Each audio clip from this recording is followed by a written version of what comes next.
پروردگار بحروں بر، پروردگار بحروں بر۔ اعوذ باللہ من الشیطان الرجیم، بسم اللہ الرحمن الرحیم۔ ان اللہ وملائکتہ یصلون علی النبی یا ایہا الذین آمنوا صلوا علیہ وسلموا تسلیما۔ اللہم صلی علی سیدنا و نبینا و شفیعنا و مولانا محمد وعلی آل محمد وبارک وسلم۔ محترم خواتین و حضرات، السلام علیکم۔ پیام صبح کے ساتھ ایک بار پھر حاضر میں ہوں آپ کا میزبان انیق احمد۔ خواتین و حضرات، پیام صبح میں الحمدللہ روزانہ قرآن کریم کی مختلف آیات پر گفتگو ہوتی ہے۔ ملک کے جید علماء تشریف لاتے ہیں اور قرآن کریم کے آیات کے معنی، مفاہیم، تفسیر بیان فرماتے ہیں اور قرآن کریم کو ہم سے قریب کرتے ہیں، قرآن کریم کا علم ہم تک منتقل کرتے ہیں۔ خواتین و حضرات، پیر، منگل، بدھ اور جمعرات، ان 4 دنوں میں ہمارا یہی کام ہوتا ہے، لیکن جمعہ اور ہفتہ 2 دن سوال و جواب کے لیے ہوتے ہیں۔ آپ اور ہم جانتے ہیں ان 2 دنوں میں ہم آپ کی جانب سے آئے ہوئے سوالات یکجا کر کے اپنے عہد کے ایک ممتاز مفتی صاحب کی خدمت میں پیش کرتے ہیں اور ان سے حاصل کرتے ہیں اپنے مسائل کا حل قرآن و سنت کی روشنی میں۔ خواتین و حضرات، آج کے ہمارے جو معزز مہمان ہیں ان سے ہم سورہ انعام کی آیات 33 اور 34 پر بات کروائیں گے۔ یہ 33 اور 34 آیات اللہ اکبر، بڑے بڑے موضوعات اور زندگی گزارنے کے طریقے، داعیان دین کو کیا سبق مل رہا ہے ان آیات میں، وہ بھی گفتگو میں آئے گی بات۔ اللہ فرما رہا ہے، مخاطبت ہو رہی ہے سرکار دو عالم صلی اللہ علیہ وآلہ وسلم سے کہ محمد صلی اللہ علیہ وآلہ وسلم، ہمیں معلوم ہے کہ جو باتیں یہ لوگ بناتے ہیں ان سے آپ کو رنج ہوتا ہے، لیکن یہ آپ کو نہیں جھٹلا رہے، یہ اللہ کی آیات کو جھٹلا رہے ہیں۔ تسلی، تشفی دی جا رہی ہے وجہ وجود کائنات محمد مصطفیٰ احمد مصطفیٰ صلی اللہ علیہ وآلہ وسلم کو۔ آپ سے پہلے بھی بہت سارے رسول آئے، سب کو جھٹلایا گیا۔ سوال ہم یہ بھی رکھیں گے کہ کیا تمام رسولوں کی سرگزشت ایک جیسی ہوتی ہے؟ اللہ فرماتا ہے کہ انہیں اذیتیں پہنچائی گئیں، انبیاء اور رسل کو، انہوں نے صبر کیا یہاں تک کہ اللہ کی مدد آ گئی۔ اللہ کی مدد کسے کہتے ہیں؟ ایذائیں پہنچائی گئیں، ثابت قدمی کا اظہار کیا گیا، مدد آ رہی ہے۔ تو یہ جو نصرت ہے اللہ تعالیٰ کی، اس کے اظہار کی شکل کیا ہوتی ہے اور اس نصرت کے حصول کے قابل یا اس نصرت کا مستحق کیسے بنا جاتا ہے، یہ بھی ہم ایک سوال رکھیں گے۔ اللہ فرما رہا ہے کہ اللہ کی باتوں کو بدلنے کی طاقت کسی میں نہیں ہے۔ اللہ اکبر، اللہ اکبر۔ اللہ تعالیٰ نے اپنا مقام، اپنا مرتبہ بیان فرما دیا۔ پچھلے رسولوں کے ساتھ جو کچھ ہوا، سرکار دو عالم صلی اللہ علیہ وآلہ وسلم، ان کی خبریں آپ تک پہنچ ہی رہی ہیں۔ یہاں پر یہ آیات مکمل ہوتی ہیں، بہت سارے سوالات اس ذیل میں اٹھیں گے، سیکھیں گے محترم مفتی احمد عفنان صاحب سے۔ خواتین و حضرات، مفتی احمد عفنان صاحب ہمارے ملک کا ایک مقبول، معروف اور محبوب نام، پاکستان میں پڑھا، پاکستان کے باہر پڑھا، اسلامک لا، شریعہ، جورسپروڈنس، یہ خاص آپ کے موضوعات ہیں۔ فارغ التحصیل جامعۃ الرشید۔ مفتی احمد عفنان صاحب کو خوش آمدید کہتے ہوئے پروگرام کا آغاز اللہ تعالیٰ کے بابرکت نام سے سورہ انعام اور آیات 33 اور 34۔ اعوذ باللہ من الشیطان الرجیم، بسم اللہ الرحمن الرحیم۔ قد نعلم إنه ليحزنك الذي يقولون فإنهم لا يكذبونك ولكن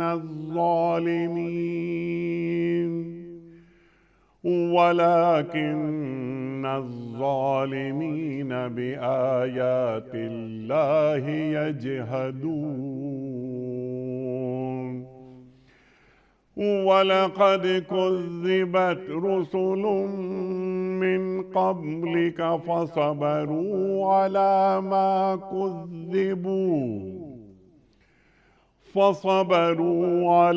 ما كذبوا وأوذوا حتى أتاهم نصرنا ولا مبدل لكلمات الله وَلَقَدْ جَاءَكَ مِن نَّبِيِّ الْمُرْسَلِينَ وَلَقَدْ جَاءَكَ مِن نَّبَإِ الْمُرْسَلِينَ صدق اللہ العظیم۔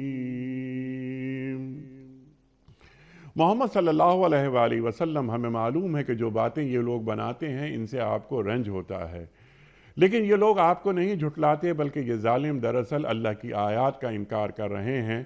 آپ سے پہلے بہت رسول جھٹلائے جا چکے ہیں، مگر اس تکذیب پر اور ان اذیتوں پر جو انہیں پہنچائی گئیں انہوں نے صبر کیا، یہاں تک کہ انہیں ہماری مدد پہنچ گئی۔ اللہ کی باتوں کو بدلنے کی طاقت کسی میں نہیں ہے، اور پچھلے رسولوں کے ساتھ جو کچھ پیش آیا اس کی خبریں آپ کو پہنچ ہی چکی ہیں۔ خواتین حضرات، مفتی احمد عفنان صاحب کی خدمت میں اس سے پہلے کہ ہم رکھیں آج کے پروگرام کے حوالے سے پہلا سوال، کل کے پوچھے گئے سوال کا درست جواب اور آج کا سوال آپ کی خدمت میں۔ کل کا سوال ہمارا یہ تھا کہ قرآن کریم میں مدنی سورتوں کی تعداد کتنی ہے؟ درست جواب 28۔ آج کا سوال نوٹ فرما لیجئے۔ واقعہ معراج کی تصدیق سب سے پہلے کس صحابی نے کی تھی؟ 3 آپشنز، حضرت ابو بکر صدیق رضی اللہ تعالی عنہ نے، یا حضرت عثمان غنی رضی اللہ تعالی عنہ نے، یا حضرت طلحہ رضی اللہ تعالی عنہ نے۔ جو درست جواب آپ سمجھتے ہوں روانہ فرمائیے۔ ہمارے فون نمبرز ہیں 00922134527 ہمارا دوسرا فون نمبر ہے 0092213400980۔ ہمارا ای میل ایڈریس ps@duniatv.tv، ہمارا SMS کا نمبر 3031 اور ہمارا واٹس ایپ کا نمبر ہے 00923218250194۔ حضرت، میں نے انٹرو میں ایک جملہ یہ بھی عرض کرنے کی کوشش کی کہ ان آیات میں بڑے بڑے مضامین موجود ہیں۔ یہاں پر جو سرکار دو عالم صلی اللہ علیہ وآلہ وسلم سے اللہ مخاطبت فرما رہا ہے، محمد صلی اللہ علیہ وآلہ وسلم، یہ جو باتیں لوگ بناتے ہیں ہمیں معلوم ہے کہ آپ کو رنج ہوتا ہے، لیکن یہ دراصل آپ کو نہیں جھٹلا رہے، اللہ کی آیات کو جھٹلا رہے ہیں۔ تو کیا اللہ کے رسول صلی اللہ علیہ وسلم کو تشفی دی جا رہی ہے، دل جوئی کی جا رہی ہے؟ کیا اس کا پس منظر ہے؟ ارشاد۔ بسم اللہ الرحمن الرحیم، الصلاة والسلام علی نبینا محمد وآلہ صحبہ اجمعین، رب اشرح لی صدری ویسر لی امری واحلل عقدۃ من لسانی یفقہوا قولی۔ قرآن کی ساری آیات یہ صاحب بہت ہی عظیم ہے، لیکن یہ جو آیات ہیں ان کی ایک بڑی خاصیت ہے۔ اصل میں ہوتا یہ ہے کہ اللہ تعالیٰ قرآن مجید میں وعد وعید بیان فرماتے ہیں، پھر اللہ تعالیٰ اپنی آیات اور نشانیاں بیان فرماتے ہیں تاکہ اللہ کے بندے مان جائیں۔ اللہ پھیر کر آیتیں مختلف انداز سے سمجھانے کی کوشش کرتے ہیں۔ سبحان اللہ، سبحان اللہ کے حبیب صلی اللہ علیہ وسلم پیغامبر کے طور پر ان آیات کو لوگوں کو بتا رہے ہوتے ہیں، لیکن ایسے سمجھانے کے باوجود کہ کیا کوئی سمجھائے گا، ضدی اور انادی لوگ محض ہٹ دھرمی اور محض بغض اور نفرت اور عداوت اور عصبیت کی وجہ سے نہیں مانتے، بلکہ یہ کہ نہ ماننا، اللہ کے نبی کو تکلیف دینا، زبانی تکلیف دینا، ایموشنل تکلیف دینا، برا بھلا کہنا، گالیاں دینا، پروپیگنڈا کرنا، مارنا پیٹنا، آپ کے ساتھیوں کو مارنا، اس قسم کے بائیکاٹ کرنا، یہ سارے کام کرتے ہیں۔ تو رسول اللہ صلی اللہ علیہ وسلم کو بشری تقاضا، کیونکہ نیچرلی ایک ہیومن بینگ کو اللہ تعالیٰ نے ایک نرم دھڑکتا دل رکھا ہے، اور اللہ کے نبی بھی انسان تھے، تو آپ کو رنج ہوتا تھا اور آپ بڑے غمگین ہو جایا کرتے۔ اس کے حدیث میں بڑے تفصیل سے واقعات ہیں کہ اللہ کے نبی کو جب غمگین ہوتے تھے تو کن کن لوگوں نے تسلی دی۔ حضرت خدیجہ تسلی دیتی تھی، ابو بکر تسلی دیتے تھے، جبریل آ کے تسلی دیا کرتے تھے۔ اور جبریل آ کے کیا تسلی دے رہے ہیں کہ لعلک باخع نفسک اللہ یکونوا مؤمنین، اگر یہ لوگ ایمان نہیں لائیں گے تو کیا آپ اپنی جان گنوا دیں گے؟ اللہ اکبر، اللہ اکبر۔ اب یہ قرآن مجید جب ہم طلباء کو پڑھاتے ہیں نا یا اپنے دور تفسیر میں، تو کچھ عنوانات ہم لگاتے ہیں۔ اللہ اکبر۔ کبھی قرآن میں کبھی اللہ ڈراتا ہے، تخفیف کہتے ہیں، کبھی اللہ خوشخبریاں سناتے ہیں، اس کو ہم تبشیر کہتے ہیں، کبھی اللہ تعالیٰ کسی بڑے برے رویے پر ڈانٹتے ہیں، زجر کہتے ہیں۔ تو ایک اصطلاح ہم پڑھاتے ہیں تسلیہ للنبی، کہ اللہ گاہے بگاہے اللہ اپنے نبی کو تسلی بھی دے دے رہے، میرے نبی پریشان نہ ہو، پریشان نہ ہو۔ کہ اور یہ جو آپ نے آیت پڑھی ماشاءاللہ کہ اسی قسم کی سورہ کہف میں کہ میرے نبی آپ تو اپنی جان گوارے ان کے پیچھے، اتنی یعنی اب اس میں کیا اشارہ ہے کہ اللہ کے نبی کو امت کا غم اور تڑپ اتنی زیادہ تھی کہ اللہ کو کہنا پڑ رہا ہے میرے نبی بس کریں، بس کریں، جس کا پیغام ہے وہ کہہ رہے بس کریں۔ لعلک باخع نفسک علی آثارہم ان لم یؤمنوا بہذا الحدیث اسفا، میرے نبی اگر یہ لوگ بات نہیں مانیں گے آپ تو اپنی جان گوا دیں گے۔ اور سورہ شعراء میں بھی یہی مضمون۔ تو یہاں بھی یہی ہے کہ اللہ فرما رہے قد نعلم، میرے حبیب ہمیں خوب معلوم ہے، قد کا معنی خوب معلوم ہے، لَيَحْزُنُكَ الَّذِي يَقُولُونَ، آپ کا دل بڑا دکھتا ہے جو یہ آپ کے خلاف باتیں کرتے ہیں۔ تو اب اچھا اس کو میں ذرا ایلوبریٹ کروں کیسے دکھتا ہے۔ وہ کیا کہتے تھے اِنَّكَ لَمَجْنُونَ، تو اس دکھ کا علاج اللہ تعالیٰ آسمانوں سے کرتے ہیں، نون والقلم وما یسطرون ما انت بنعمت ربک مجنون، میرے نبی ان کے کہنے سے کیوں غم ہو رہا ہے، میں اللہ آسمانوں سے آپ کو کہہ رہا ہوں، آپ مجنون تھوڑی ہیں، آپ تو میرے نبی ہیں۔ اور وہ کہتے تھے انہ ساحر، یہ جادوگر ہے، اللہ فرماتے تھے وما هو بقول شاعر ولا بقول کاہن، یہ شاعر کا کلام نہیں ہے، انہوں نے کہا یہ کاہن ہے، مستقبل کی خبریں بتا رہے۔ اللہ یعنی اللہ نبی کے اور دین کے مخالفین سے داعی کو مقابلہ کرنے کی ضرورت نہیں ہوتی، یہ بتانا چاہ رہے ہیں۔ اللہ خود آسمانوں سے جواب دیتا ہے ولا بقول کاہن قلیلا ما تذکرون، یہ کاہن کا کلام نہیں ہے، ان کو سمجھ ہی نہیں ہے، بہت تھوڑی سمجھ ہے، تنزیل من رب العالمین، یہ تو آسمان کے رب کا کلام ہے۔ تو اللہ نا نبی کو تسلیاں دیتا ہے۔ ایک تسلی کی جو عملی مثال ہے، جب 10 سال اللہ کے نبی کی نبوت کو مکہ میں ہوئے تو اور آپ کے دو جو سہارے تھے، حضرت ابو طالب، جناب ابو طالب اور حضرت خدیجہ، دونوں چلے گئے، تو اب گویا کہ آپ کھل گئے نا، آپ کو تکلیف دینے کے لیے ان کے آگے کوئی راستہ رکاوٹ نہ رہی، تو اللہ کے نبی بڑے غمگین ہو گئے، انتہا تھی۔ اور اس سال کو یہ جو ہمارا مضمون چل رہا ہے اللہ کے نبی کا غمگین ہونا امت کی دعوت پر، اس سال کو عام الحزن کہا گیا، غم کا سال، کیونکہ دو آپ کے بڑے سہارے چلے گئے۔ تو اللہ تعالیٰ نے نبی کی دلجوئی کے لیے کہا اللہ کے میرے حبیب آئے میں آپ کو آسمانوں کی سیر کراتا ہوں، وہاں معراج کرایا۔ تو اللہ اپنے حبیب، اور یہی ہم اس کو آگے نکالتے ہیں، جو اللہ کے نبی کے دین کا کام کرے گا اس سے بھی اللہ کا یہ تعلق ہوگا۔ غم آئے گا لیکن وہ غم بھی کیسا پیارا ہے، ایسا غم تو 100 دفعہ آئے جس کی تسلی دینے والا اللہ ہو، کہ اللہ قریب ہو جائے بندے سے۔ تو وہ جو کسی نے کیا کہا تھا کہ تم اپنی قید میں لے لو کہ ہم آزاد ہو جائیں، تم اپنا درد غم دے دو کہ ہم پھر شاد ہو جائیں۔ اللہ کا درد ایسا ہے کہ ہزاروں خوشیاں اس پہ قربان۔ تو یہ اب وَلَقَدْ قَدْ نَعْلَمُ إِنَّهُ لَيَحْزُنُكَ الَّذِي يَقُولُونَ، میرے حبیب ہمیں خوب معلوم ہے کہ آپ کا دل دکھتا ہے، بشری تقاضے ہر انسان کا دکھتا ہے، نبی ہے لیکن بشر ہے، دکھتا ہے۔ وَلَكِنَّ الظَّالِمِينَ بِآيَاتِ اللَّهِ يَجْحَدُونَ، میں آپ کو بتا رہا ہوں یہ آپ کا انکار نہیں کر رہے، یہ میرا انکار کر رہے ہیں۔ تو غصہ تو مجھے زیادہ آنا چاہیے کیونکہ آپ کا نہیں، میرا انکار۔ وَلَكِنَّ الظَّالِمِينَ بِآيَاتِ اللَّهِ يَجْحَدُونَ، اصل میں ان کا مقصد آپ کا انکار ہے نہیں، آپ کو ڈال بنا رہے ہیں، یہ اللہ کی آیات کے انکاری ہیں۔ اب یہ جو بات اللہ نے فرمائی اس کے پس منظر ہے، تو ابن کثیر، بغوی، جو تفاسیر جس کو ہم کہتے ہیں تفسیر بالمنقول، جو تفاسیر روایات اور انہوں نے ذکر کیا ہے صحیح سند سے، زہری سے کی سند سے، کہ ہوا یہ تھا کہ مشرکین مکہ جو ہے نا وہ چھپ چھپ کے اللہ کے نبی کا کلام سنتے تھے۔ تو ایک مرتبہ وہ رات کو سارے جمع ہو گئے. اب یہ جو بڑے 4-5 لوگ تھے نا، جو کفر کے ستون، جو یعنی انکار اور اسلام کے خلاف بڑے ثبوت، تو ابو جہل، ابو سفیان اور اخنس بن شریق اور یہ سارے یہ جمع ہو گئے. تو اب انہوں نے کہا بھی تم کیوں آئے تھے؟ سب کو پتہ لگ گیا ہم تو قرآن سننے آئے تھے. انہوں نے کہا بھی کل سے ہم نہیں آئیں گے. دوسرے دن پھر سارے آ گئے، تیسرے دن پھر سارے آ گئے. تو سب نے پھر بات کی کہ بھئی کلام تو صحیح ہے محمد کا، محمد میں ہمیں کوئی نہیں، کیونکہ وہ تو ہم کہہ رہے ہیں کہ انہو امین صادق، سارے مان رہے ہیں. تو انہوں نے کہا کہ اب لوگوں کو نہیں بتانا، کیونکہ لوگوں کو بتائیں گے نوجوان ہمارے خلاف ہو جائیں گے. اچھا خود تو سنتے ہو.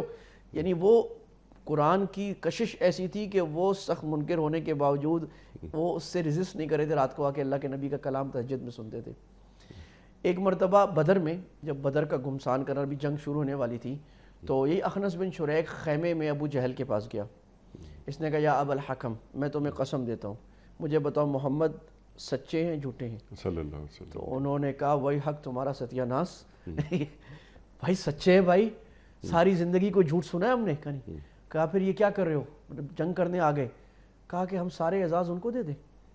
وہ چونکہ 2 قبیلے تھے، بنو عبد مناف اور بنو قصی، تو بنو عبد مناف کے پاس حرم کو پانی پلانے کا اعزاز بھی آ گیا، حاجیوں کو چابی بھی ان کے پاس آ گئی، ایک نبوت. اب وہ کہتے ہیں نبی بھی ہمارا ہی، سارے نہیں. تو گویا کہ ضد اور تعصب اور نسل پرستی اور انانیت یہ آئے. تو اللہ کہہ رہے ہیں وَلَٰكِنَّ الظَّالِمِينَ بِآيَاتِ اللَّهِ يَجْحَدُونَ، یہ میری آیتوں کا انکار کرتے ہیں. اچھا آیات کے بارے میں سنیے، کیا وہ جو قرآن کی آیات کا انکار کرتے تھے وہ سمجھتے تھے کہ قرآن غلط ہے؟ نہیں.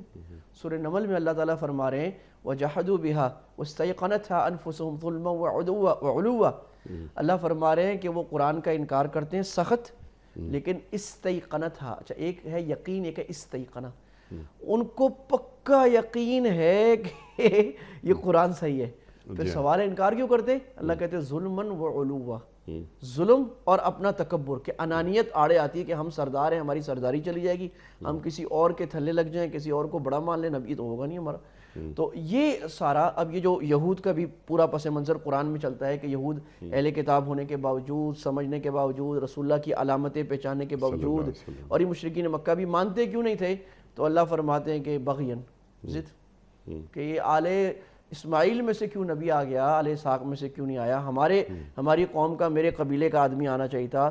دوسرے قبیلے کا آدمی جتنا بھی سچا ہو میں نہیں مانوں گا، میرے قبیلے کا آدمی جتنا بھی جھوٹا ہو میں مانوں گا، اس کی بات سپورٹ کروں گا. یہ جو نسلی تعصب اس وقت ہمارے ملک میں بھی ایک افریت کی طرح اور بڑی مصیبت کینسر کی طرح سرایت کر گیا ہے ہر طبقے میں. یہ اتنی خطرناک چیز ہے. عصبیت اور تعصب جب آتا ہے یہ آپ کو جنت سے روک دیتا ہے، یہ جہنم میں ڈال دے گا. آپ اپنی قوم، اپنی برادری، اپنی لسان، اپنا فرقہ، میں یہ بھی منشن کروں گا. یعنی میں تو دیکھ رہا ہوں نا، میری برادری یہی ہے کہ میں بریلوی ہوں یا میں اہل حدیث یا میں دیوبندی ہوں، تو میں دوسرے کی بات نہیں مانوں گا چاہے مجھے پتہ ہے وہ صحیح کہہ رہے ہیں. تو میں پنجابی ہوں تو میں پٹھان کی بات نہیں مانوں گا، میں مہاجر ہوں تو میں سندھی کی بات نہیں مانوں گا چاہے مجھے پتہ ہے صحیح ہے. تو اللہ کے نبی صلی اللہ علیہ وسلم اتنی ایک مرتبہ آپ اپنے حجرے میں کہیں بیٹھے تھے تو آپ کو کسی نے بتایا کہ اوس و خزرج جن کو آپ نے بھائی بھائی بنا دیا تھا، ان میں پھر کوئی لڑائی، کچھ لوگوں نے سازش کی ہے، کچھ لڑائی ہونے لگی ہے، اور وہ ایک دوسرے کو کہہ رہے ہیں ہم دوبارہ لڑائی کریں گے کل. اللہ کے نبی اتنا غصہ ہے اور آپ چادر گھسیٹتے ہوئے باہر. چادر گھسیٹنا محاورہ ہے، مطلب پورے کپڑے بھی صحیح طرح نہیں پہنے، آپ ایسے ہی آ گئے، ایسے تھا کہ اوپر ابھی طرح جیسے بٹن صحیح نہیں کہ ایسے ہی آ گئے، اتنا جلدی بھاگ کے آئے. اور آپ کا غیظ و غضب، حالانکہ اللہ کے نبی کو غصہ کم ہی آتا تھا، اور آپ نے فرمایا کہ ابداع الجاہلیت وانا بین اظہرکم، جاہلیت کے نعرے لگاتے اور میں تمہارے درمیان ہوں، دعوها فانها منتنہ، چھوڑ دو بدبودار نعرے ہیں. تو یہ اس آیت کا خلاصہ ہو گیا کہ اللہ نبی کو تسلی بھی دے رہے ہیں اور تعصب کی اللہ تعالیٰ مذمت فرما رہے ہیں کہ اتنی زبردست چیز ہے کہ حق اور جنت سے روک کے انسان کو ہمیشہ کے لیے برباد کر دیتی ہے. اللہ اکبر، اللہ اکبر، اللہ اکبر. اور تعصب ایک بدبودار عمل ہے جو آپ نے بتا دیا ہمارا دین ہمیں کیسا دیکھنا چاہتا ہے. تو یہ جو کفار، مشرکین اور یہ اہل کتاب بنو اسماعیل سے کیوں آ گیا، بنو اسحاق سے آنا چاہیے تھا، وہ ایک تعصب، حالانکہ انہیں معلوم تھا کہ حق کیا ہے لیکن قبول نہیں کرنا، جو اسٹیٹس کو ہے اسے برقرار رکھنا ہے. اچھا مفتی صاحب، یہاں آپ نے بلکہ بالکل وضاحت بھی کر دی کہ اللہ تعالیٰ انہیں کیوں ڈھیل دیتا ہے اور کیوں ان کو یعنی کفار اور مشرکین جو نبی کی باتوں کو جاننے کے باوجود کہ یہ سچی ہیں یہ قبول کیوں نہیں کرتے؟ لیکن تسلی دی جا رہی ہے سرکار دو عالم صلی اللہ علیہ وآلہ وسلم کو یہاں داعیان دین، مبلغ دین، ان کو کیا نصیحت قرآن کریم کی یہ آیت دے رہی ہے؟ بڑے اہم سوال آپ نے اصل میں یہ بنا کہ میں نے جیسے اشارہ بھی کیا اپنی بات میں کہیں کہ یہ جو رسول اللہ کے ساتھ معاملات ہو رہے ہیں یہی معاملات رسول اللہ کا پیغام دینے والے ہر ایک انسان کے ساتھ ہوں گے صلی اللہ علیہ وسلم، اور یہ ہونا اس بات کی علامت بہت دفعہ ہوتا ہے کہ ہم صحیح راستے پر ہیں، کیونکہ اللہ کے نبی صلی اللہ علیہ وسلم سے میٹھی زبان کسی کی ہو نہیں سکتی دنیا میں، ٹھیک ہے، آپ سے زیادہ حکمت والا انداز کسی سے زیادہ ہونے، آپ سے زیادہ انسانی سائیکالوجی اور سوشل نارمز کو سمجھنے والا کوئی ہو نہیں سکتا، آپ سے بڑا کوئی مبلغ ہو ہی نہیں سکتا۔ جب آپ کے ساتھ 8-9 طرح کی تکلیفیں آئیں، آپ کو روکا، مخالفت کی، مارا پیٹا، باہر نکال دیا، قتل کی سازش کی، پروپیگنڈا، تو ہمارے ساتھ بھی آئیں گی، یہ اللہ کی سنت ہے، ولن آگے بات آ رہی ہے۔ تو داعیان دین کے لیے بات ہے کہ وہ جو اقبال نے کہا تھا نا کہ گرچہ بت ہیں جماعت کی آستینوں میں، مجھے حکم اذاں لا الہ الا اللہ، یہ نغمہ فصل گل لالا کا نہیں پابند، خزاں ہو یا بہار لا الہ الا اللہ۔ تو کسی کی مخالفت کی وجہ سے ہم نے اپنا پیغام چھوڑنا بھی نہیں ہے، اپنا پیغام بدلنا بھی نہیں ہے کہ یہ بات میں کہوں گا تو پرنگ صاحب کو برا لگ جائے گا تو میں نہیں کہتا ان کو، تو برا لگے نہ لگے مجھے تو حق بات کہنی ہے، یہ اور بات ہے۔ حق بات کو جتنا نرم اچھے انداز سے، حکمت محبت کے انداز سے کہا جا سکے، وہ انداز نرم ہونا چاہیے۔ ہمارے بزرگ فرماتے تھے کہ مسئلہ گرم ہو انداز نرم ہو، مسئلہ قرآن حدیث کا ہم چھپا نہیں سکتے، اور اگر مسئلہ چھپایا یعنی داعی بننا ایک منصب ہے، اب اگر داعی نے یا عالم نے یا جس کو قرآن کی آیات یا حدیث کا پتہ ہے اور اس کے سامنے لوگ اللہ کے حکم کو توڑ رہے ہیں، وہ بیان نہیں کرتا تو اس بیان نہ کرنے پر وعیدیں ہیں بڑی خطرناک قسم کی۔ الجم یوم القیامت بلجام من نار، ایسا عالم ایسا داعی جو حق بیان نہ کرے تو حدیث میں آتا ہے کہ اس کو قیامت کے دن آگ کی لگام پہنائی جائے گی کہ اللہ کا دین ٹوٹ رہا تھا اور لم یتمعر فی وجہ، تمہارے ماتھے پہ شکن بھی کوئی نہیں آ رہی تھی، تم ایسے ہاں اپنے اسٹیٹس یا اپنے مال کے چکر میں اپنی عزت میری عزت خراب نہ ہو جائے، بس امیروں کے بڑوں کے پاس جا کے منت سماجت کر کے بیٹھے رہے تھے، خوش آمدید کر رہے تھے۔ تمہارا مقصد ہے لوگوں میں جو اس وقت ایشو ہے، جو دین کی مخالفت ہے، اس کو بیان کرو، اور یہی عالم ربانی کا کام ہونا چاہیے جو رب والا عالم ہو۔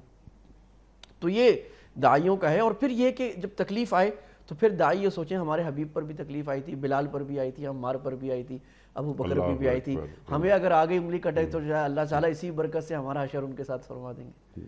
تو داعی دین کو کبھی غصہ نہیں آنا چاہیے، یعنی چند جو ٹپس آپ ذرا دیجئے گا کہ جو دین پیش کر رہا ہے کتنا بڑا پیغام اس کے پاس ہے، یعنی قرآن کریم بیان کر رہا ہے، تو کیا قرآن پیش کرنے والے کو کبھی غصہ آ سکتا ہے؟ یہ بڑی اہم بات آپ نے فرمائی۔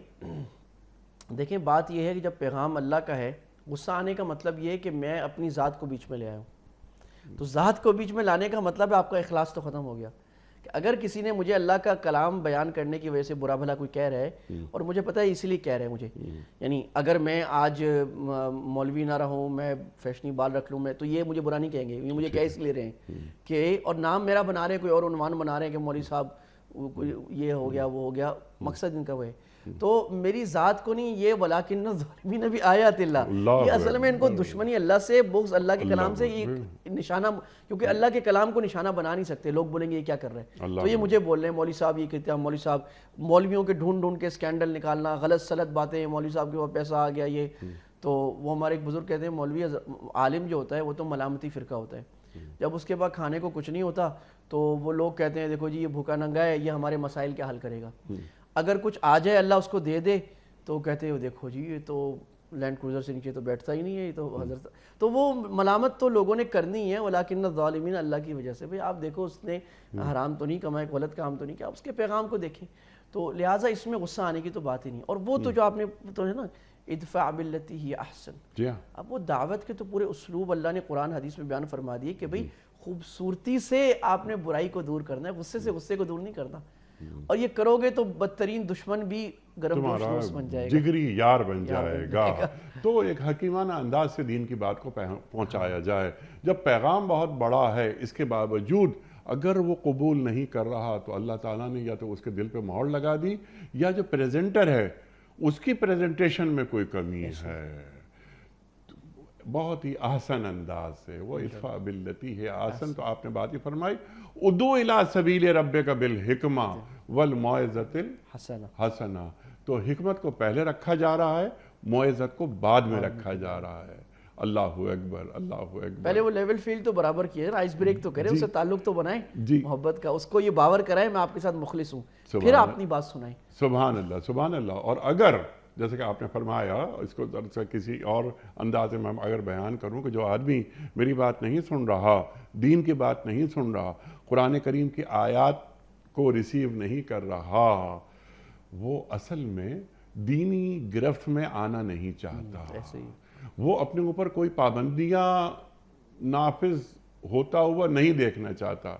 تو وہ کسی شخص کو, کسی دین پیش کرنے والے کو برا بھلا نہیں کہہ رہا, وہ اصل میں اللہ تعالیٰ کی آیات کو جھٹلا رہا ہے. تو یہ معاملہ اس کا اور اللہ کا ہے. ہم نے تو اپنا کام کر دیا. فذکر ان الذکر تنفع المؤمنین. اللہ نے قرآن کریم میں فرما دیا نصیحتیں بیان کرتے رہو, یہ نصیحتیں اہل ایمان کو فائدہ پہنچاتی ہیں. اچھا, اللہ کیا فرما رہا ہے کہ یہ پہلی مرتبہ آپ کے ساتھ نہیں ہو رہا. رسول آئے, انہیں بھی آپ کی طرح اذیتیں دی گئیں. میں نے سوال یہ رکھا تھا کہ تمام رسولوں کی سرگزشت ایک جیسی ہوتی ہے؟ جی بالکل ایک جیسی ہوتی ہے, لیکن اب آپ نے فرمایا کہ ایک جیسی ہوتی ہے. اللہ کے رسول فرماتے ہیں صلی اللہ علیہ وآلہ وسلم, مخاطبت کس سے ہو رہی ہے؟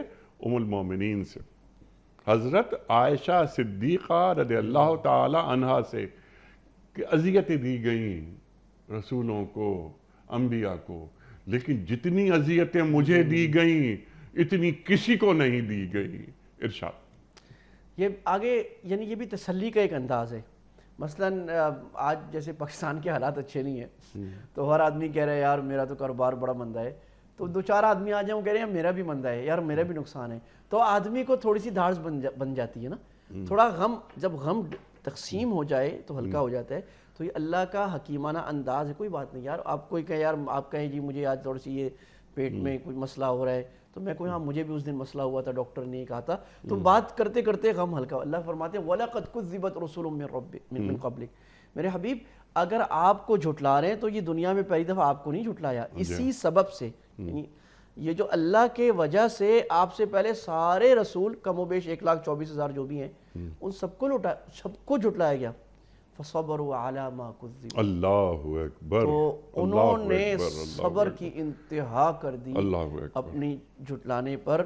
تو میرے حبیب پیغام کیا ہے کہ میرے حبیب آپ بھی اپنے انبیاء بھائیوں کی طرح بس سہتے جائیے اور صبر کرتے جائیے, اور اس نشتر کو اور اس تیروں کو اپنے لیے آپ جنت کی راہیں سمجھتے جائیے. تو یہ فرمایا. اور اس پہ تھوڑی سی ہم کریں کہ انبیاء کو کیسی تکلیفیں آئیں.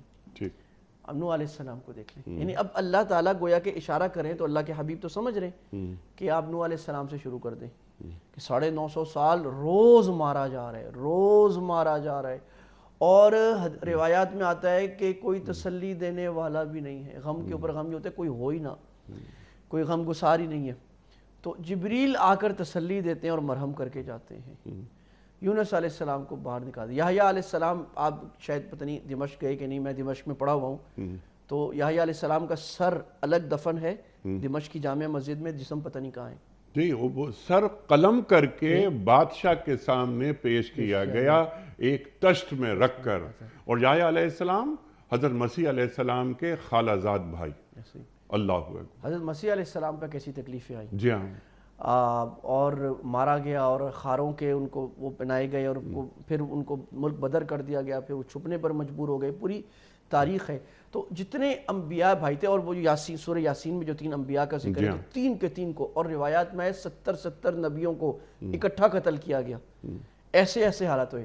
تو اللہ تعالیٰ اپنے حبیب صلی اللہ علیہ وسلم بتا رہے. ایک دفعہ اللہ کے نبی صلی اللہ علیہ وسلم بیٹھے ہوئے, تو حضرت خباب ابن الارت جو بڑے جلیل قدر, وہ شروع کے مہاجر صحابہ میں, بڑے عظیم صحابہ میں, وہ اللہ کے نبی کے پاس چھپتے چھپاتے حرم مکی میں آ گئے. مسجد حرام میں آپ نے دعوت نہیں دی مکی زمانے میں, کیونکہ غم تھا تو وہ دار ارقم میں یا کہیں نہ کہیں دیا کرتے تھے. تو وہ چھپتے چھپتے آ گئے, اور یہ وہ زمانہ تھا جب بلال, عمار, سمیہ سب کو مارا جا رہا تھا, اور خباب بن الارت کو ان کی پیٹھ کو گرم انگارے رکھے جاتے تھے, یہاں کے انگارے ان کی پیٹھ کی چربی سے پگھلتے تھے, ایسی حالت. تو انہوں نے کہا یا رسول اللہ لا تدعو اللہ لنا, یا رسول اللہ یہ حالات ہو گئے, اب دعا نہیں کرتے اللہ سے ہمارے لیے. تو اللہ کے نبی نے یوں بیٹھے ہوئے تھے, آپ یوں اٹھ کے بیٹھ گئے, آپ نے کہا ابھی سے خباب ابھی سے تنگ ہو گئے, ابھی سے؟ تم سے پہلے قوموں کو لوہے کی چھریوں سے, لوہے کی کنگھیوں سے ان کی کھال اور گوشت کو الگ کر دیا جاتا تھا, پھر بھی وہ اللہ کا, یعنی زندہ آدمی کی کھال اتاری اور اس کو کہا جا رہا ہے کفر کرو, اور وہ کفر نہیں کرتا تھا. تو کہا کہ تم ابھی سے پریشان ہو گئے, کوئی پریشانی کی بات نہیں ہے, تم دیکھو گے کہ یہ دین کل وبرن وحبری, سر کچے پکے گھر میں دنیا تمہارے محمد میرا دین داخل ہوگا, صبر کرو انشاءاللہ. تو اللہ یہ بتا رہے فَصَبَرُوا عَلَى مَا كُذِبُوا, انہوں نے صبر کرتے گئے, کھاتے گئے, صبر کرتے گئے, اور عَلَى مَا كُذِبُوا وَأُوذُوا, اور پھر ان کو مزید تکلیفیں دی گئیں. اور اس کا ایک منظر کشی اللہ تعالیٰ نے سورہ یوسف کے آخر میں کی ہے. سورہ یوسف کے آخر میں اللہ نے منظر کشی کی, اور یہ آیات مشکلات القرآن میں ہے. مجھے یاد ہے ہم نے اپنے استاد سے پڑھنے 5 معنی اس آیت کے بیان میں, وہ بڑا مشکل ہو جاتا ہے اس آیت کا مطلب کیا ہے. وہ کہتے ہیں حتیٰ اذا استیأس الرسل, اللہ فرما رہے ہیں اس کا ظاہری معنی ہے جب رسول مایوس ہو گئے. اب میں اس کو وظنوا انہم قد کذبوا, اور رسولوں کو یقین ہو گیا کہ انہیں جھٹلا دیا گیا ہے, جاءہم نصرنا, ہماری مدد آ گئی. اب سوال یہ ہوتا ہے کہ کیا رسول واقعی اللہ سے مایوس ہو گئے؟ تو جواب نہیں. تو اس کے 5 حل ہیں, لیکن موٹا موٹا یہ ہے کہ اللہ یہ فرما رہے ہیں گویا کہ رسولوں کو اتنی تکلیف آئی, اتنا مارا گیا ان کے کیونکہ جب ان کے متبعین کو تکلیف آ رہی تو بھی مجھے تکلیف ہے نا, کہ میری وجہ سے اتنے لوگوں کو مارا جا رہا ہے. اور ملک بدر کیا گیا, اتنا آیا کہ استیأس الرسل, گویا کہ کوئی اور ہوتا تو مایوس ہو جاتا, یا یہ موقع مایوسی کا تھا, کیونکہ اللہ نے اپنی مدد کو حکمت کی وجہ سے اتنا مؤخر کیا. وَظَنُّوا أَنَّهُمْ قَدْ كُذِبُوا, اور رسولوں نے یقین کر لیا ہوتا کہ وہ تو جھٹلا دیے گئے, یا رسول یہ یقین کرنے لگے اب تو ہمارے لوگ بھاگ جائیں گے, اتنی تکلیفیں آ رہی ہیں جو میرے دین مان رہے.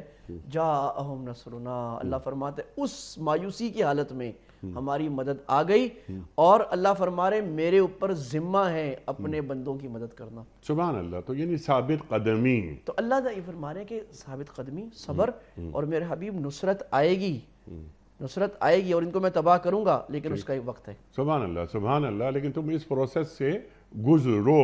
ربنا افرغ علینا صبرا وثبت اقدامنا فانصرنا علی القوم الکافرین. کسی اور جگہ قرآن کریم میں اللہ یہ فرما رہا ہے. یہ ثابت قدمی اپنے اندر کیسے پیدا کی جاتی ہے؟ ثابت قدمی ایک ٹونک ہے بہت بڑا, اپنا رخ اللہ کی طرف کر لینا. ایک بات تو سیدھی سی بات یہ ہے کہ اے اللہ مجھے اجر تجھی سے چاہیے, میں اپنا کام نہیں کر رہا, یہ کام تو تیرا ہی کر رہا ہوں, تیری مزدوری پہ لگا ہوا ہوں. یہ جو آدمی کے ارادوں کو غیر متزلزل رکھتا ہے وہ کون سا جذبہ ہوتا ہے؟ وہ جذبہ یہی ہے کہ قدم رہیں راہ الفت میں تو منزل کی ہوس کیسی, یہاں تو عین منزل ہے تھکن سے چور ہو جانا. اللہ اکبر. آدمی یہ سوچ لے کہ جب میرے قدم اللہ کے راستے پر ہیں اور مجھے ہر تکلیف اسی راستے کی وجہ سے آ رہی ہے, تو یہی تو منزل ہے. اور منزل کیا ہے؟ یہی تو منزل ہے. ان الذین قالوا ربنا اللہ ثم استقاموا, 2 جگہ قرآن میں آیا. وہ لوگ جنہوں نے کہا رب ہمارا اللہ ہے اور پھر ڈٹ گئے, تتنزل علیہم الملائکہ, فرشتے آئیں گے آسمان سے. یعنی فرشتے آنے کا مطلب یہ کہ کبھی تو نظر آ جائیں گے بعض خاص لوگوں کو, کبھی بعض لوگوں کو تسلی ہونا شروع ہو جائے گی. اللہ تخافوا ولا تحزنوا, فرشتے کہیں گے اللہ کی طرف سے کہ غم نہ کرو اور ابشروا بالجنہ, جنت کی خوشخبری حاصل کر لو, اور اللہ دے گا. وہ جو ہم بعض لوگ میں سے پوچھتے ہیں, نوجوان, جب نوجوانوں میں بات ہوتی ہے, نوجوان بچے بچیاں, وہ کہتے ہیں ہمیں یہ بتائیں کہ جو دین پر چلتا ہے اس پہ تکلیفیں زیادہ کیوں آتی ہیں؟ تو اس کو ہم کیا بتائیں کہ وہ جو تکلیفیں ہوتی ہیں وہ ایسی ہوتی ہیں کہ جسے ابراہیم علیہ السلام آگ میں تھے, لوگ کہہ رہے ہیں آگ میں جل رہا ہے, اور ان کو پھل مل رہے ہیں اور ان کے بہترین دن وہ گزر رہے ہیں. کسی نے کہا تھا کہ ہمدم جو مصائب میں بھی ہوں خوش و خرم, ہمدم جو مصائب میں بھی ہوں خوش و خرم, دیتا ہے تسلی کوئی بیٹھا میرے دل میں, روتے ہوئے ایک بار بھی ہنس دیتا ہوں مجزوم, آ جاتا ہے وہ شوق جو ہنستا میرے دل میں. تو یہ جو ہے نا تکلیف کس راستے میں آ, دیکھیں لوگ بڑا بڑا کاروبار کرتے ہیں, بڑی محنتیں کرتے ہیں اپنی جاب کے لیے, وہ محنت میں خوشی محسوس کر رہے تھے. اگر اس کو بولیں تم سے جاب لے لیں یار تم سارا دن مشین پر اتنی محنت کرو، چھوڑ دو یار. بولے گا نہیں بھائی نہیں چھوڑنی مجھے. کیوں؟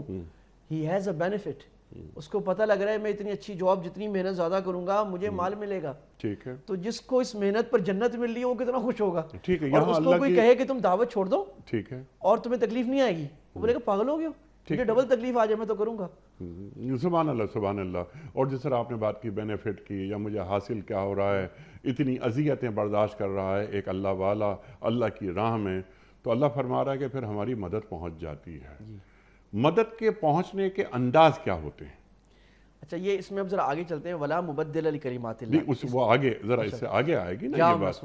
ہاں کہ اللہ کا جو حکم ہوتا ہے وہ کبھی تبدیل نہیں ہوتا، یہ ذرا آگے ہے نا.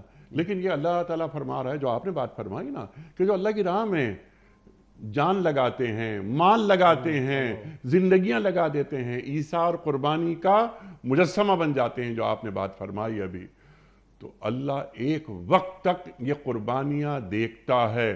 پھر اللہ فرما رہا ہے یہاں تک کہ انہیں ہماری مدد پہنچ گئی، یعنی وہ نصرت الہی کا مستحق ہو گئے. نصرت الہی کا مستحق کیسے ہوا جاتا ہے؟ اللہ کی مدد کے نزول کے طریقے کیا ہیں؟ بڑا اہم اور بڑا جامع پورے پروگرام کا سوال ہے. میں مختصر ایک دو مثالیں عرض کرتا ہوں. کبھی تو یہ ہوتا ہے کہ اللہ دشمنوں کو مغلوب کر دیتے ہیں، یعنی جو دشمن آپ کو مارے جا رہے تھے اللہ کی مدد آتی ہے ان کو اللہ تباہ فرماتے ہیں. جیسے اللہ نے قرآن میں اشارے کیے فَمِنْهُمْ مَنْ أَرْسَلْنَا عَلَيْهِ حَاصِبًا، بعضوں کو اللہ نے پتھر مار کے تباہ کیا. وَمِنْهُمْ مَنْ خَسَفْنَا بِهِ الْأَرْضِ وَمِنْهُمْ مَنْ أَغْرَقْنَا، بعضوں کو زمین میں کر دیا، بعضوں کو مار دیا. تو نوح علیہ السلام کے دشمن غرق ہو گئے، قوم سمود حضرت ہود علیہ السلام کے، حضرت صالح علیہ السلام کے دشمنوں کو پتھر مارا گیا، چیخ آ گئی. تو اللہ ان دشمنوں سے انتقام اللہ لیتا ہے، آپ کو لینے کی ضرورت نہیں ہوتی. تو یہ ہوتا ہے کہ پھر آپ کے آگے رکاوٹ نہیں رہتی آپ کو. دوسرا کبھی یہ ہوتا ہے کہ لوگ آپ کی بات نہیں مان رہے ہوتے. کبھی ایسا ہوتا ہے وہ سارے منکرین ماننے والے بن جاتے ہیں، جیسے یونس علیہ السلام کے ساتھ ہوا کہ وہ سارے جو لوگ تھے وہ جب یونس علیہ السلام کشتی سے مچھلی سے پیٹ سے نکل کے واپس آئے سارے مان گئے. اور جو اللہ کے حبیب کے ساتھ ہوا یہ سب سے اچھا طریقہ ہے نصرت کا. دیکھیں تباہ ہو جانا تو نبی کا مقصد نہیں ہے نا. نبی تو اس پہ زیادہ خوش ہوگا کہ وہ جو دشمن تھے وہ دوست بن جائیں. تو اذا جاء نصر اللہ والفتح، اللہ فرمائے میرے حبیب وہ آ گئی وہ مدد اور آ گئی وہ فتح. کون سی نصر؟ اب اللہ خود تشریف فرما رہے ہیں. جو آپ نے سوال کیا نصر کا مطلب کیا ہے، اللہ فرما رہے وَرَأَيْتَ النَّاسَ يَدْخُلُونَ فِي دِينِ اللَّهِ أَفْوَاجًا. آپ نے دیکھ لیا کہ لوگ اللہ کے دین میں جس کی آپ دعوت میں آپ لگے ہوئے، لوگ فوج در فوج داخل ہو رہے ہیں. فَسَبِّحْ بِحَمْدِ رَبِّكَ وَاسْتَغْفِرْ. میرے حبیب اب آپ رخت سفر باندھیے محبوب سے ملاقات کا، آ جائے میرے پاس، آپ کا کام پورا ہو گیا.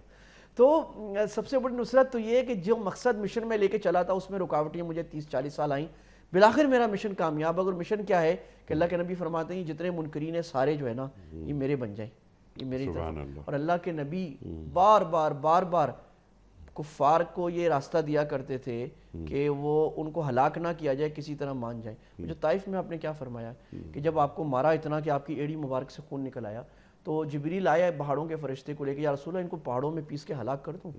آپ نے فرمایا کہ اللہم اہدنی قومی فإنہم لا یعلمون، اللہ ہدایت دے دے. یعنی میرا مقصد ہلاک کرنا ہے ہی نہیں، میری نصرت یہ ہے کہ یہ میرے بن جائیں بس. ٹھیک ہے، یہ مجھے جانتے ہی نہیں. اور نہیں یہ نہیں ہوئے نا اللہ کے، یہ نہیں ہوئے نا ان کی اولاد میں کوئی ایسا آئے گا جو یوحد ولا یشرک بہ شیئا، جو ایک اللہ کی بات کرے گا شرک نہیں کرے گا. تو داعی جو ہوتا ہے نا وہ انتقام نہیں چاہتا. داعی جو ہے نا وہ یہ چاہتا ہے کہ سارے میرے بن جائیں اور جو میں پیغام، بس میرے پیغام کی آبیاری یہی میری کامیابی ہے اور میرے ذریعے یہ اللہ کے بن جائیں. اللہ اکبر. بندوں کی غلامی سے نکل کر یہ اللہ کی غلامی میں آ جائیں. بہت اہم ہے. اللہ اکبر. اللہ کی باتیں کبھی نہیں بدلتی. اب اللہ تعالیٰ یہاں اگلی بات فرما رہا ہے، یعنی انہوں نے اذیتیں برداشت کی، مظالم برداشت کیے، اس کے بعد کیا ہوا؟ صبر کیا، اللہ کی مدد آ گئی. اور اللہ کی مدد کا وعدہ جھوٹا نہیں ہوتا. اللہ سے زیادہ سچا کوئی نہیں ہے. من اصدق من اللہ قیلا. اللہ اکبر. یہ اللہ کی باتیں یعنی اللہ کے احکامات یا تکوینی مسائل یا معاملات یا ولن تجد لسنت اللہ تبدیلا. کسی اور جگہ قرآن کریم میں اللہ ارشاد فرما رہا ہے، یہاں اللہ تعالیٰ احکام کی بات فرما رہا ہے. تو کون سے احکام ہوتے ہیں جو تبدیل نہیں ہوتے؟ اچھا یہ آیت بڑی جامع اس میں، یہ آپ نے جو ماشاءاللہ بات، یہ ساری باتیں اس میں مراد ہیں، مفسرین نے ساری باتیں لکھی ہیں کہ اس سے مراد یہ بھی ہو سکتا ہے کہ اللہ کی سنت جو کون میں ہے دنیا میں وہ تبدیل نہیں ہوتی، ٹھیک، کہ اب وہ سنت 100 طرح کی ہے، یعنی اللہ نے جو دنیا میں چند قوانین رکھے ہیں کہ انسان کو کامیابی اس طرح ملے گی یا دین اس طرح نافذ ہوگا، یا جو آدمی اپنا بھلا چاہے گا اللہ اس کا بھلا کرے گا، جو بھلا نہیں چاہے گا وہ نہیں کرے گا۔ انتم الاعلون ان کنتم مؤمنین، یہ اللہ کی بڑی سنت ہے کہ مسلمان کیوں ذلیل ہیں؟ کیونکہ مومن نہیں ہے۔ اللہ کہہ رہے ہیں میں تمہیں دنیا پہ غالب کروں گا، تمہیں دنیا غالب قوم بناؤں گا، لیکن میری سنت یہ جب تم میرے بن جاؤ گے، اگر تم میرے سے بے وفا ہو میں تمہیں ذلیل کروں گا۔ تو یہ اللہ کی سنت ہے۔ اللہ کی سنت یہ اللہ تعالیٰ ظالم کو مہلت دیتا ہے، اللہ کے قانون میں دیر ہے اندھیر نہیں، اب یہ اللہ کی سنت ہے، لیکن اللہ تعالیٰ آخر میں رسی کھینچتا ہے۔ تو ان بطش ربک لشدید، وہ پھر اللہ کی پکڑ بڑی خطرناک ہوتی ہے۔ اللہ کی سنت ہے کہ اللہ تعالیٰ اسباب کے پردے میں کام کرتا ہے، ایسے نہیں ہوگا کہ ہم بولیں یہاں پر اسرائیل کے جہازوں میں کیڑے پڑ جائیں، دعا پھونک مار دیں ہو جائے گا۔ اللہ کے نبی بھی بدر میں نکلے، جو کچھ تھا، جو ڈنڈے لے کے جو بھی ہے، تو اللہ اسباب کے پردے میں کام کرتا ہے۔ آپ محنت کریں گے، پھر دعا کریں گے، دعا کامیاب ہوگی۔ تو ایک تو مرادی، دوسری بات یہ کلمات اللہ کے احکام، عقائد، یعنی توحید ہے، رسالت ہے، قیامت ہے، اللہ نے جو حکم ہمیں دیے ہیں کہ اللہ کی کیسے بات مانی، نماز، روزہ، زکوٰۃ، حج، معاشرات کے معاملات، یہ تبدیل نہیں ہوتے، یہ مان کے چلنے، انہی میں کامیابی ہے۔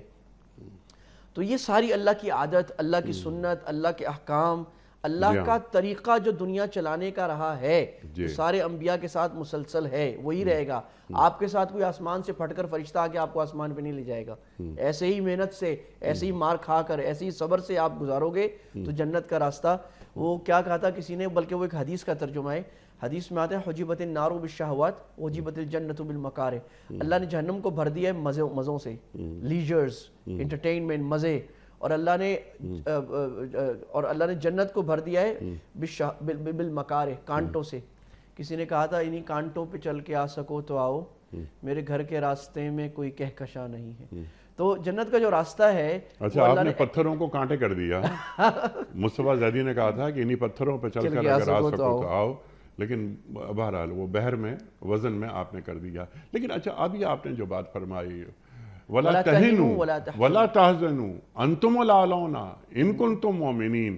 تو یہ اصول اللہ تعالیٰ نے بیان فرما دیا، ان کنتم مومنین، بشرطے کہ تم مومن ہوئے۔ تو یہاں کیا ہمیں ان امت محمدیہ صلی اللہ علیہ وآلہ وسلم کو یہ نقطہ تعلیم کیا جا رہا ہے کہ محض اسی غرے میں نہیں رہنا کہ تم اللہ کے محبوب کے امتی ہو صلی اللہ علیہ وسلم، تمہیں بھی اپنا کام کرنا ہوگا، تو جوابی طور پر اللہ تعالیٰ تمہیں فتح و نصرت سے ہمکنار کرے گا۔ ایسا ہی ہے بالکل۔ یہ یعنی یہ ساری یہ پوری آیت یہ بتا رہی ہے نا کہ سارے انبیاء کا تسلسل دیکھ لو، جی، اور رسول اللہ کو اللہ تعالیٰ تسلی دے رہے، اور ہمارے لیے تم رسول اللہ کا طریقہ بھی دیکھ لو کہ ایسا نہیں ہوا کہ رسول اللہ نے جس دعوت دی فتح کے شادیانے بچ گئے۔ جی، اللہ کے نبی نے سخت ترین مشقتیں، محنتیں گزاری، پھر کامیابیاں ملی۔ تو تم بھی اگر اللہ کے راستے میں، چاہے اپنی پرسنل لائف میں اگر آپ چاہتے ہو آپ کو ایک بڑی خوبصورت زندگی ملے، تو آپ کو رشتہ داروں سے، گھر والوں سے، دوستوں سے، معاشرے سے رکاوٹیں آئیں گی۔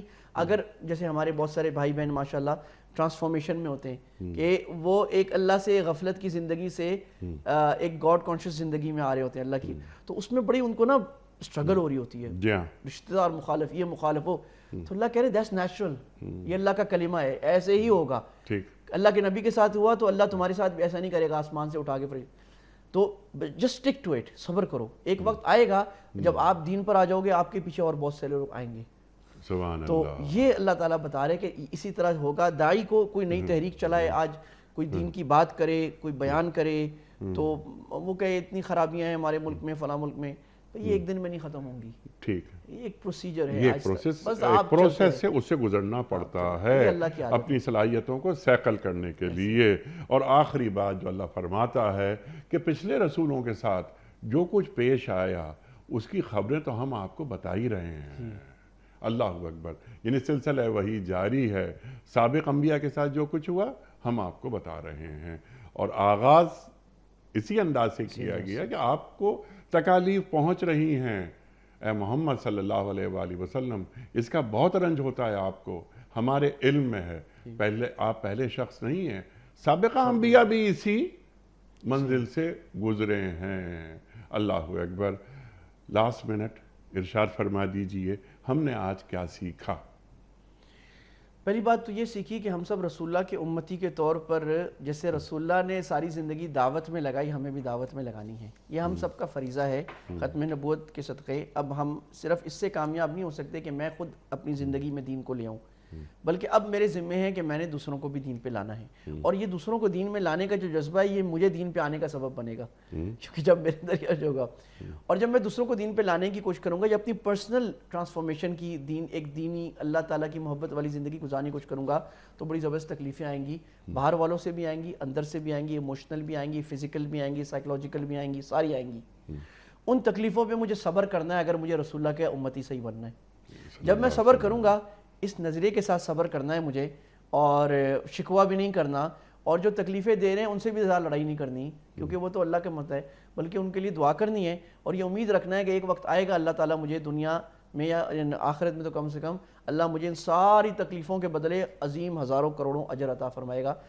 اس کو میں کنکلوڈ کرتا ہوں اس حدیث پر کہ اللہ کے نبی نے فرمایا کہ جب مومن کو پتہ لگے گا کہ اللہ کے راستے میں جو تکلیف آتی تھی اس سے اس کے کتنے درجات جنت میں بلند ہوتے تھے، تو وہ آرزو کرے گا مجھے دنیا میں کوئی نعمت نہ ملی ہوتی، تکلیف ہی تکلیف آتی ہے اللہ کے راستے میں، کہ وہ دیکھے گا کہ 1000 نفل ایک جگہ اور اللہ کے راستے میں آنے والی تکلیف ایک جگہ، اور اللہ کے راستے میں اوے مولوی ملا، اوے مولوی یعنی یہ جو لوگ تانا دے رہے اس کا ثواب ہزاروں نفل سے اوپر ہے، اللہ کے راستے میں آ رہا ہے، تو وہ یہ آرزو کرے گا۔ تو ہم صبر رکھیں، تسلی رکھیں، اور ایک دوسرے کو اسٹرانگ کریں، اور اللہ کے دین کی بات حکمت محبت سے کہتے رہیں، اور جو واقعات ہیں ہم یہ پڑھتے پڑھاتے رہیں، کیونکہ واقعات جو ہیں اللہ نے آخر میں جو فرمایا میرے نبی ہم آپ کو نبیوں کے واقعے سنا رہے ہیں، تو اللہ نے دوسری جگہ فرمایا لِنُثَبِّتَ بِهِ فُؤَادَكَ، اس سے دل مضبوط ہوتا ہے۔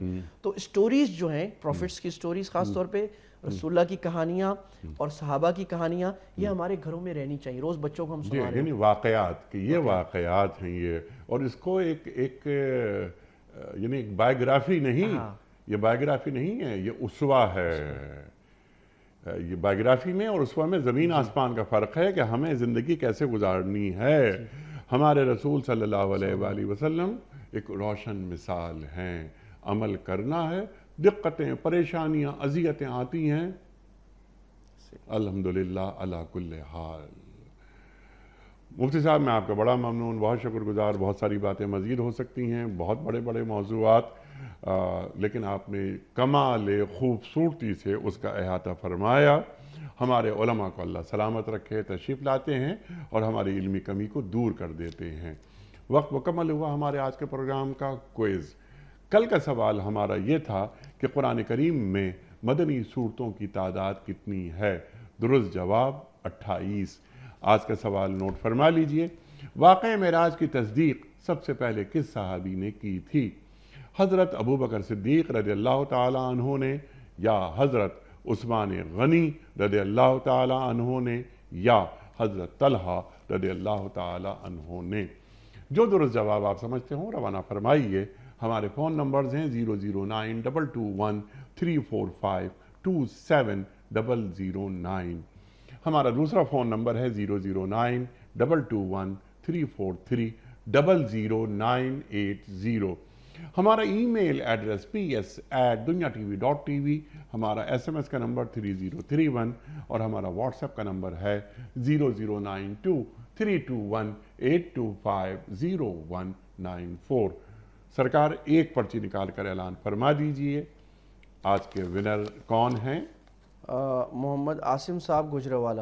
محمد عاصم صاحب گجرانوالہ سے آپ کی خدمت میں دنیا ٹی وی کی جانب سے دینی کتب پر مشتمل گفٹ ہیمپر آپ کے گھر روانہ کیا جا رہا ہے۔